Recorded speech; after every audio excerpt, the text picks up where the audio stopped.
உங்களுக்கான இன்றைய வாக்குத்தத்த வசனம் எபிரேயர் 12வது அதிகாரம் அதனுடைய 15வது வசனம்.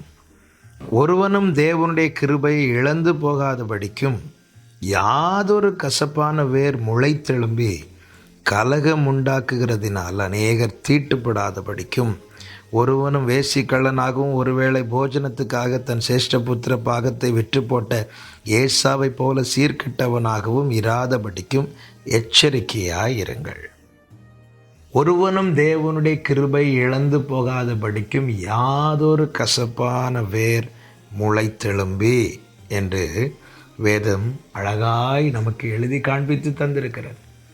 கசப்பான வேர் யாருக்குள்ளே முளைத்து எழும்புகிறதோ அவர்களுக்கு எவ்வளவு கிருபை கொடுக்கப்பட்டாலும் அத்தனை கிருபையும் இந்த கசப்பான வேர் போக்கடிக்கும் என்று